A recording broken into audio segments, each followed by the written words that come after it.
Hello, builder കരിയറിൻ്റെ പുതിയൊരു വീഡിയോയിലേക്ക് എല്ലാവർക്കും സ്വാഗതം. ഞാൻ കീർത്തി. അപ്പോൾ നമ്മൾ RRB NTPC റിവിഷൻ സീരീസ് നല്ല രീതിയിൽ മുന്നോട്ട് പോകുന്നുണ്ട്. എല്ലാവർക്കും യൂസ്ഫുൾ ആവുന്നുണ്ട് എന്ന് കമൻസിലൂടെ അറിയുന്നുണ്ട്. അതിൽ ഒരുപാട് സന്തോഷമുണ്ട്. അപ്പോൾ കുറേ പേര് നമ്മളോട് ഗ്രൂപ്പ് ഡിയുടെ സ്റ്റഡി പ്ലാൻ ചെയ്യുമോ എന്ന് ചോദിച്ചിട്ടുണ്ട്. അപ്പോൾ അത് നമ്മൾ സെറ്റാക്കിക്കൊണ്ടിരിക്കുകയാണ്. അതിൻ്റെ അപ്ഡേഷൻസ് കാര്യങ്ങളൊക്കെ അറിയാനായിട്ട് നിങ്ങൾ വെയിറ്റ് ചെയ്തിരിക്കുക. വൈകാതെ തന്നെ നമ്മൾ ഗ്രൂപ്പ് ഡിയുടെ അപ്ഡേഷൻസും ചാനലിൽ കൂടെ തരുന്നതായിരിക്കും. ഓക്കെ, അപ്പോൾ ഇന്ന് നമ്മൾ നോക്കുന്നത് മാത്സിലെ ഫ്രാക്ഷൻസ് എന്നുള്ള ടോപ്പിക്കിൽ നിന്നുള്ള ഇമ്പോർട്ടൻ്റ് ആയിട്ടുള്ള ക്വസ്റ്റ്യൻസ് ആണ് നോക്കുന്നത്. അപ്പം ആസ് യൂഷ്വൽ ഞാൻ എപ്പോഴും പറയുന്നത് പോലെ NTPC എന്നതിലുപരി RRB എല്ലാ എക്സാംസും, SSC എല്ലാ എക്സാംസും, അതുപോലെ സെൻട്രൽ ഗവൺമെൻറ് എക്സാംസ്. എന്തുകൊണ്ടാണ് ഞാൻ സെൻട്രൽ ഗവൺമെൻറ് എന്ന് പറയുന്നത് എന്ന് വെച്ചാൽ, നമ്മുടെ സ്റ്റേറ്റ് PSC ആണെന്നുണ്ടെങ്കിൽ മാത്സ് റീസണിങ് ക്വസ്റ്റ്യൻസിൻ്റെ റേഷ്യോ കമ്പാരിറ്റീവ്ലി കുറവാണ് according to central government exam. Central government എക്സാമിന് മാത്സ്, റീസണിങ്, GK, സയൻസ് എല്ലാം ഈക്വലി ഇമ്പോർട്ടൻസിലാണ് എക്സാംസ് നടത്തുക. എക്സാം എഴുതി പ്രാക്ടീസ് ഉള്ളവർക്ക് അറിയും. എൻ്റെ ചുമ ഒന്ന് കുറഞ്ഞു വരുന്നതേ ഉള്ളൂ കേട്ടോ. അപ്പോൾ ചെറിയൊരു ബുദ്ധിമുട്ടുണ്ടാവും, ഒന്ന് ക്ഷമിക്കുക.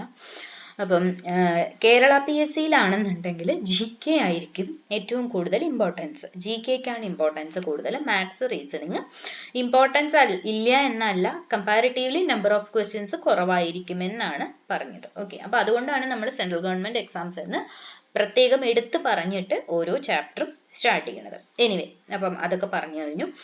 ഓക്കെ, അപ്പം നമ്മുടെ ചാനലിലേക്ക് ആദ്യമായിട്ട് വരുന്ന ആരെങ്കിലും ഉണ്ടെങ്കിൽ, ഈ ഒരു വീഡിയോ ആദ്യമായിട്ട് കാണുന്ന ആരെങ്കിലും ഉണ്ടെങ്കിൽ, നമ്മൾ NTPCക്ക് പറ്റുന്ന രീതിയിൽ ഒരു സ്റ്റഡി പ്ലാൻ അറേഞ്ച് ചെയ്ത് ഒരു റിവിഷൻ സീരീസ് ആണ് ചെയ്തുകൊണ്ടിരിക്കുന്നത്.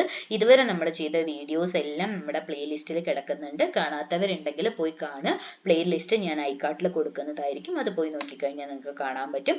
ആ ഒരു വീഡിയോസ് മാത്രമല്ല, നമ്മുടെ ചാനലിൽ നമ്മൾ ഇതുവരെ ചെയ്ത എല്ലാ വീഡിയോസും പ്ലേലിസ്റ്റിലും അല്ലാതെയും കിടക്കുന്നുണ്ട്.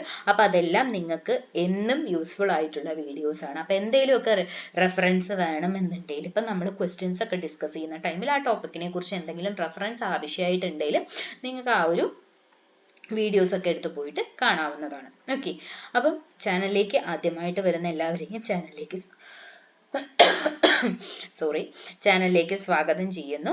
നമ്മുടെ ചാനലിൽ വീഡിയോസ് എല്ലാം കാണുന്ന വീഡിയോസ് നിങ്ങൾക്ക് യൂസ്ഫുൾ ആയി തോന്നുവാണെങ്കിൽ മാത്രം നമ്മുടെ ചാനൽ ഒന്ന് സബ്സ്ക്രൈബ് കൂടെ ചെയ്യാം. ഓക്കെ, അപ്പോൾ ഇന്ന് ഇൻട്രോ കുറച്ച് കൂടിപ്പോയി, നമുക്ക് എന്ത് ചെയ്യാം, പെട്ടെന്ന് തന്നെ വീഡിയോയിലേക്ക് പോവാം.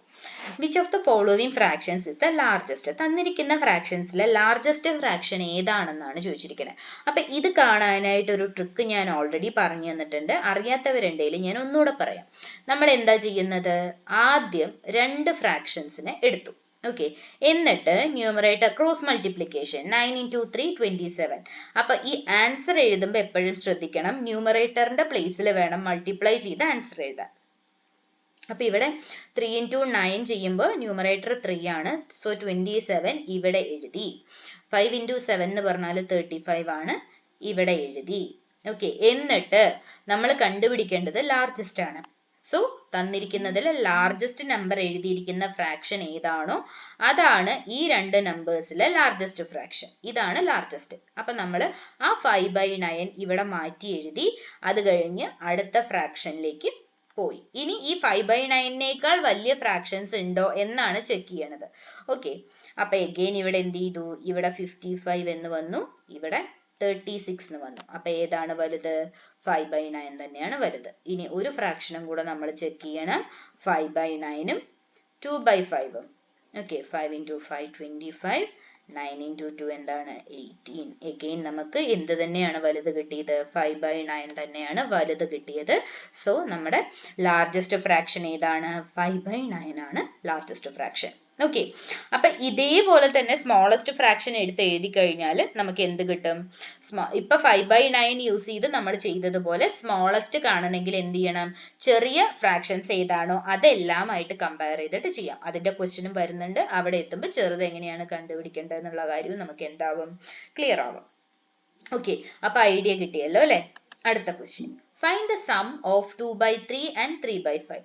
എളുപ്പമാണ് അല്ലെ? നമുക്ക് ഏത് മെത്തേഡ് യൂസ് ചെയ്തിട്ട് വേണേലും ചെയ്യാം. 3/5 ഒന്നുകിൽ താഴെ ഈക്വൽ ആക്കാം. താഴെ ഈക്വൽ ആക്കണമെങ്കിൽ എന്ത് ചെയ്താൽ മതി? ഇവിടെ ഇൻറ്റു 5ഉം ഇവിടെ ഇൻറ്റു 3ഉം. അപ്പൊ 5 ഇൻറ്റു 2 എന്താണ്? 10 ആണ്. പ്ലസ് 3 ഇൻറ്റു 3 9 ആണ്.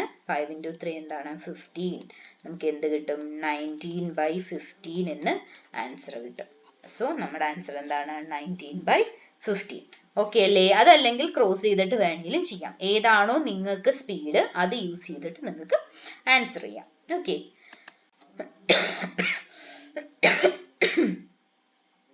What is 7/9 of 81?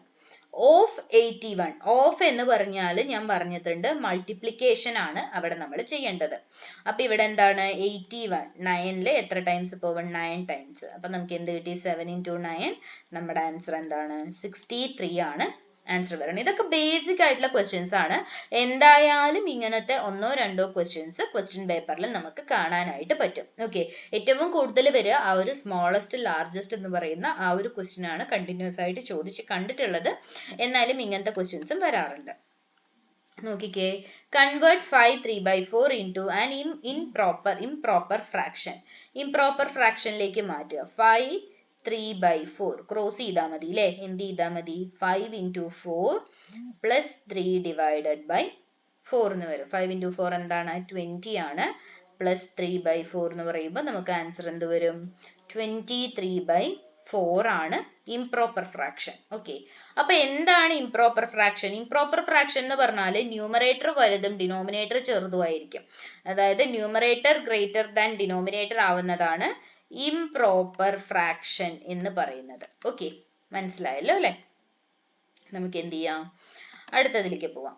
Find the difference between 7/8 and 5/12. 7/8ഉം 5/12ഉം തമ്മിലുള്ള ഡിഫറൻസ്. അപ്പൊ അതിനാദ്യം നമ്മൾ എന്ത് ചെയ്യണം? ഇത് ഏത് തമ്മിൽ മൈനസ് ചെയ്യണം എന്നൊക്കെ അറിയണമെങ്കിൽ ഇവിടെ 24 കൊടുത്തിട്ടുണ്ട് ഡിനോമിനേറ്റർ. അപ്പൊ നമുക്ക് ഇവിടെ 24 ആണെന്ന് മനസ്സിലായി. ഇൻറ്റു 3ഉം ഇൻറ്റു 2ഉം. 7 3s are എത്രയാണ്? 21 ആണ്. മൈനസ് 10 ആണ്. താഴെ 24 ആണ്. നമുക്ക് എന്ത് കിട്ടി? 21 മൈനസ് എന്തോ ഒരു പ്രശ്നം വന്നില്ലേ? 8 3s are അല്ല 8 3s are 24 അല്ലേ? ആണല്ലോ. 7 3s are 21. 5 into 2. 21 മൈനസ് 10 എന്ന് പറയുമ്പോൾ 11/24 അല്ലേ വരേണ്ടത്? അതേലോ, ഇവിടെ ഓപ്ഷനിൽ എന്തോ ഒരു വ്യത്യാസം വന്നു. ഇപ്പം എനിക്ക് തോന്നുന്നു ഇവിടെ ഞാൻ ചെയ്തതിൽ എന്തെങ്കിലും മിസ്റ്റേക്ക് വന്നായിരിക്കും. ഓപ്ഷൻ നോക്കട്ടെ.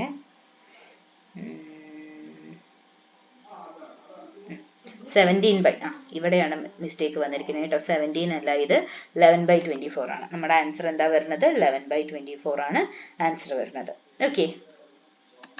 അടുത്തത്, if a fraction has a denominator 9 more than its numerator and its value is 2/5, what is the fraction? Okay. അപ്പൊ നമുക്ക് ന്യൂമറേറ്റർ x ആയിട്ട് എടുക്കാം. നമ്മളോട് പറഞ്ഞിരിക്കുന്നത് എന്താണ്? ഡിനോമിനേറ്റർ എത്രയാണെന്നാ പറഞ്ഞിരിക്കുന്നത്? ന്യൂമറേറ്ററിനേക്കാൾ 9 കൂടുതലാണെന്ന് പറഞ്ഞിട്ടുണ്ട്. അത് എന്തിന് ഈക്വൽ ആണ്? 2/5ക്ക് ഈക്വൽ ആണ്. നമ്മളോട് എന്താ പറഞ്ഞേക്കുന്നത്? ഫ്രാക്ഷൻ കണ്ടുപിടിക്കണം അല്ലെ? ഇത് റേഷ്യോ ആണ് കേട്ടോ.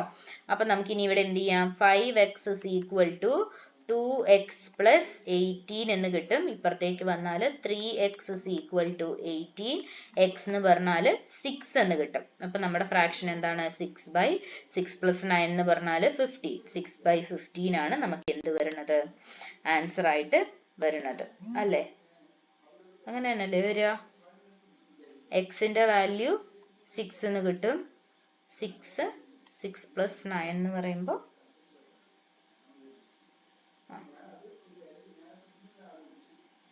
x/x plus 9. ഓക്കെ, അത് തന്നെ വരും. 6/15 തന്നെയാണ് വരുന്നത്. ഓക്കെ. അടുത്തത് സിംപ്ലിഫൈ. സിംപ്ലിഫൈ എന്ന് പറയുമ്പോൾ രണ്ട് ഫ്രാക്ഷൻസ് നമ്മൾ എങ്ങനെയാണ് ഡിവൈഡ് ചെയ്യുക? രണ്ട് ഫ്രാക്ഷൻസ് ഡിവൈഡ് ചെയ്യണമെന്നുണ്ടെങ്കിൽ രണ്ടാമതുള്ള ഫ്രാക്ഷൻ, ദാറ്റ് മീൻസ് ഡിനോമിനേറ്ററിൽ കിടക്കുന്ന ഫ്രാക്ഷന്റെ എന്തെടുത്താൽ മതി? റെസിപ്രോക്കൽ എടുത്തിട്ട് എന്ത് ചെയ്താൽ മതി? മൾട്ടിപ്ലൈ ചെയ്താൽ മതി. അത് ഇങ്ങനെ ഇത് ആലോചിച്ചാൽ മതി. a/b ഡിവൈഡഡ് ബൈ c/d എന്നാണെങ്കിൽ നമ്മൾ എന്താ ചെയ്യേണ്ടത്? അവിടെ a/b ഇൻറ്റു d/c സി ആണ് ചെയ്യേണ്ടത്. അത് ആലോചിച്ചാൽ മതി കേട്ടോ. അപ്പൊ ഇവിടെ എന്ത് കിട്ടും? 5 25 5 ടൈംസ് പോകും 16. 8 16 എത്ര ടൈംസ് ആണ്? 2 ടൈംസ് ആണ് പോവുക. നമ്മുടെ ആൻസർ എന്താ വരിക? 2/5 ആണ് ആൻസർ വരുന്നത്. ആൻസർ 2/5 ആണ്. ഓക്കെ അല്ലേ? അടുത്തത് 0.625 ഇക്വലന്റ് ആയിട്ടുള്ള ഫ്രാക്ഷൻ ഏതാണെന്നാണ് ചോദിച്ചിരിക്കുന്നത്. ഓക്കെ, അപ്പൊ നമുക്ക് എന്ത് ചെയ്യാം? 625 into 1000 divided by 1000 ചെയ്തു. ഓക്കെ, അപ്പൊ നമുക്ക് എന്ത് കിട്ടും? 625 divided by 1000 എന്ന് കിട്ടി. ഇത് നമ്മൾ ആദ്യം 25 വെച്ച് ഡിവൈഡ് ചെയ്യാണെന്ന് വിചാരിക്കേ. അപ്പൊ നമുക്ക് എന്ത് കിട്ടും? 25 എന്ന് കിട്ടും അല്ലെ? 25 എങ്ങനെയാ കിട്ടുക? 25 into എന്ത് ചെയ്യുമ്പോഴാണ് നമുക്ക് 625 കിട്ടുന്നത്? 25 into 25 ചെയ്യുമ്പോഴാണ്. 25 സ്ക്വയർ ആണ് 625. എഗെയിൻ ആ 25നെ നമ്മൾ 1000 ഡിവൈഡഡ് ബൈ 25 ചെയ്യുമ്പോൾ നമുക്ക് എന്ത് കിട്ടും? 40 എന്ന് കിട്ടും. ഇതിന് നമുക്ക് എന്ത് വെച്ച് ഡിവൈഡ് ചെയ്യാം? 5 വെച്ച് ഡിവൈഡ് ചെയ്യാം. 5/8 എന്ന് കിട്ടും.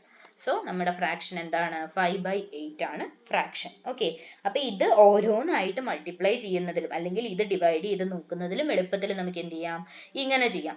ഇനി ഇത് മൾട്ടിപ്ലൈ ഇങ്ങനെ നോക്കുന്നതാണ് നിങ്ങൾക്ക് എളുപ്പം എന്നുണ്ടെങ്കിൽ അങ്ങനെയും ചെയ്തോളൂ, അത് കുഴപ്പമൊന്നുമില്ല. പക്ഷെ ഇതാവുമ്പോൾ നമുക്ക് ഒരെണ്ണത്തിൽ നിർത്താം. ഇങ്ങനെ ചെയ്തുമ്പോൾ ഇത് ഓരോന്നും ഡിവൈഡ് ചെയ്ത് നോക്കുമ്പോൾ 4 എണ്ണവും നോക്കിയാൽ മാത്രമേ നമുക്ക് കൺഫേം ആയിട്ട് ആൻസർ പറയാൻ പറ്റുള്ളൂ. ഓക്കെ, അടുത്തത് 7/9 റെസിപ്രോക്കൽ എളുപ്പമാണ് അല്ലെ? എന്ത് ക്വസ്റ്റ്യൻ ആണല്ലോ എന്നൊക്കെ. 9/7. ഓക്കെ, പക്ഷെ ഇതുപോലും അറിയാത്ത ആൾക്കാരും ഉണ്ടാവാറുണ്ട്. Convert 9/4 into a mixed fraction. 9/4 എന്ന് പറയുമ്പോൾ നമ്മൾ എന്ത് ചെയ്തി? ഡിവൈഡഡ് ബൈ 4 ചെയ്തു. ഇവിടെ 2 എന്ന് കിട്ടി, ഇവിടെ 8 എന്ന് കിട്ടി, ഇവിടെ 1 എന്ന് കിട്ടി. അപ്പൊ നമുക്ക് ആൻസർ എന്ത് വരും?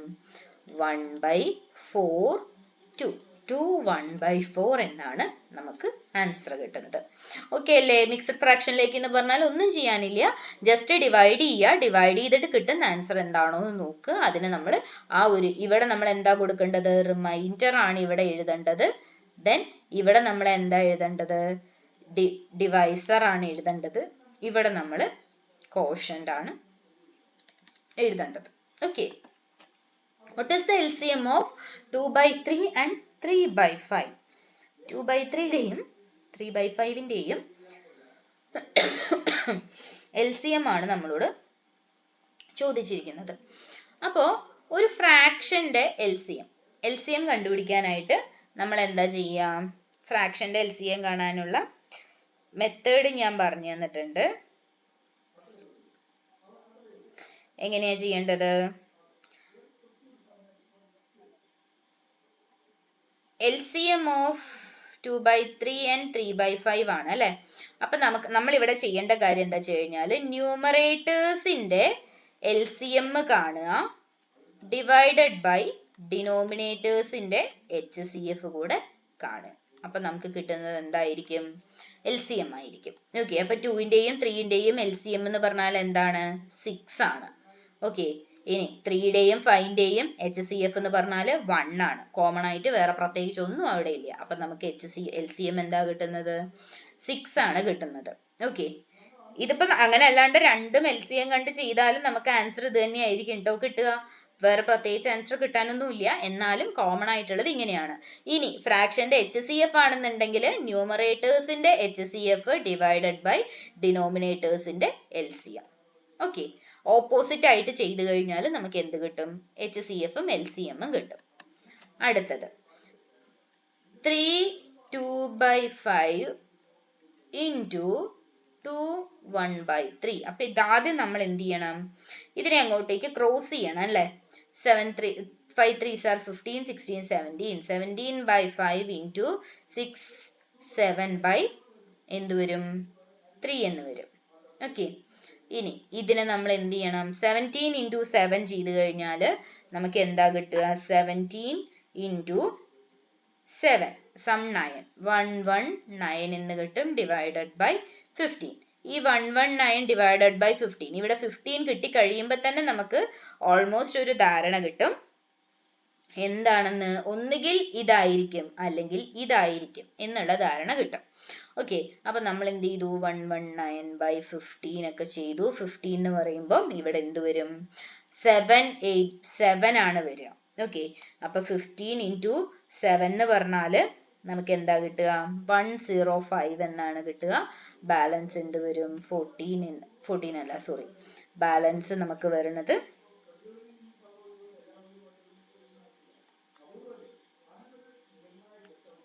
14 ആണ് വരുന്നത്. ഓക്കെ, അപ്പൊ നമുക്ക് എന്ത് കിട്ടും? നമുക്ക് ആൻസർ എങ്ങനെയാ കിട്ടുക? 7/14 എന്നാണ് ആൻസർ കിട്ടുന്നത്. ഓക്കെ, ഇതാണ് ആൻസർ വരുന്നത്. അവിടെ കൊടുത്തിരിക്കുന്നത് തെറ്റിപ്പോയിട്ടുണ്ട്. 14/15.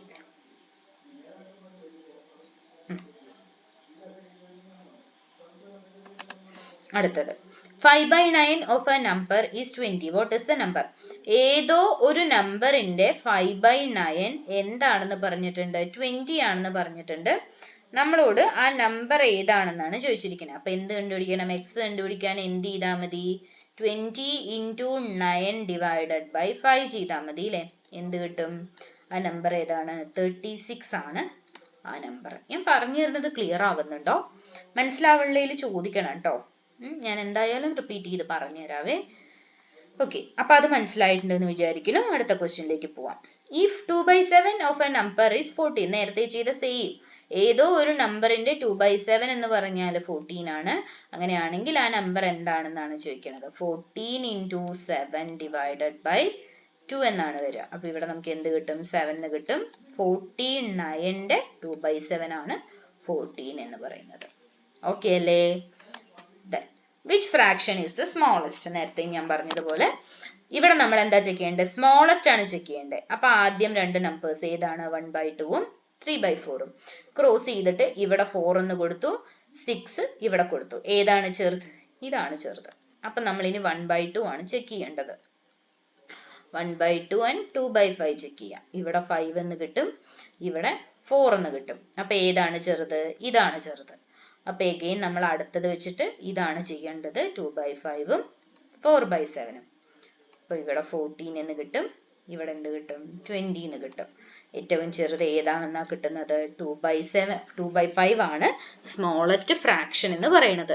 ഓക്കെ, അപ്പൊ എന്താ ഇവിടെ ചെയ്തത് എന്നുള്ള കാര്യം ക്ലിയർ ആയോ? നമ്മൾ ലാർജസ്റ്റ് ഫ്രാക്ഷൻ കണ്ടുപിടിച്ചതിന്റെ ഓപ്പോസിറ്റ് മെത്തേഡ്, ചെറിയ നമ്പേഴ്സ് ഏതാണോ തമ്മിലുള്ള ഫ്രാക്ഷൻസിലെ ചെറിയ നമ്പർ ഏതാണോ അത് കണ്ടുപിടിച്ച് അതിനെ ബാക്കിയുള്ള നമ്പേഴ്സുമായിട്ട് കമ്പയർ ചെയ്തെടുക്കുന്നതാണ് നമ്മൾ സ്മോളസ്റ്റ് ഫ്രാക്ഷൻ ചെയ്യുന്ന മെത്തേഡ്.